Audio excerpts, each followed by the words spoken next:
Thanks once again for dropping by the channel. If you like the content, if you're new to the channel, please hit subscribe, share the video if you enjoyed it, felt it was useful.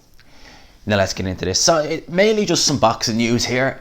Nothing really that I'm gonna make this video elongated or anything like that. So Anthony Joshua was seen the other day at a Black Lives Matter protest, and at that protest he was seen in crutches, so obviously injured. Now we'd heard over the last week that Anthony Joshua was alleged to have an injury, but you kind of take a lot of those things with a pinch of salt. You always hear tell fighters, oh, this fighter's injured, that fighter's injured. Until you really see it, you can really kind of say, well, maybe it's just a bit of rumour. But Anthony Joshua, no, seen with an injury, and Eddie Hearn came out and actually told Boxing Scene he has explained that this injury will see Anthony Joshua needing to rest for the next 4 weeks, so about a month. He said that it won't affect his fight with Kubrat Pulev because that fight is scheduled to take place at some stage in the winter, maybe November, December, so miles away, maybe even 6 months away if it's to go by December.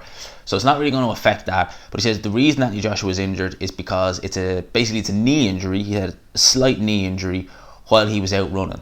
As he said, it's not affected any plans for the Kubrat Pulev fight. I believe the Kubrat Pulev fight was set to happen in July, had all what went on. That might have affected it, if he got the injury while that fight was taking place. But in terms of Kubrat Pulev in the winter time, it's not going to have a massive effect on it.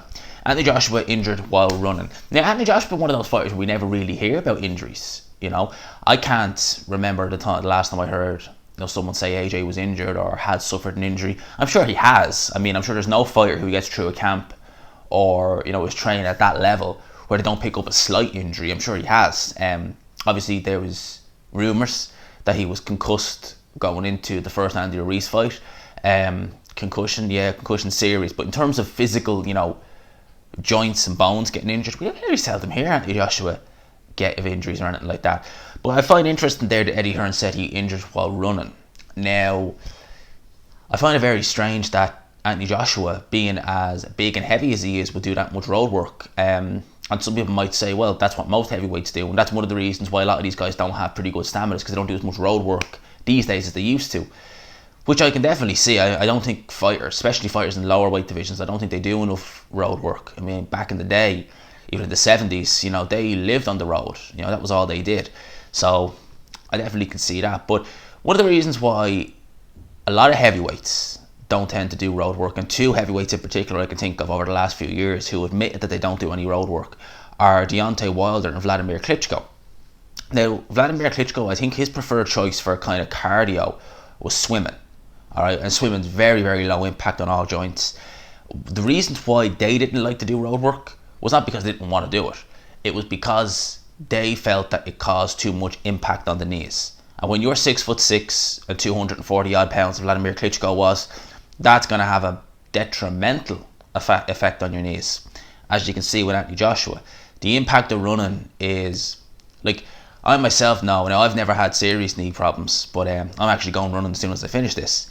You do tend to get pains after a while in your knees from running. That's a given, especially if you're running on hard concrete. The impact is pretty bad. I remember speaking with a boxer there a little while ago, and he said that this was actually a heavyweight boxer, and he said that when he does road work or does any form of running, especially hill running, he always tries to find grass. If he can find it in field or something like that, that's what he uses, because that's way more easier on the knees, especially for someone who's a big heavyweight, than it is if you're running on the road.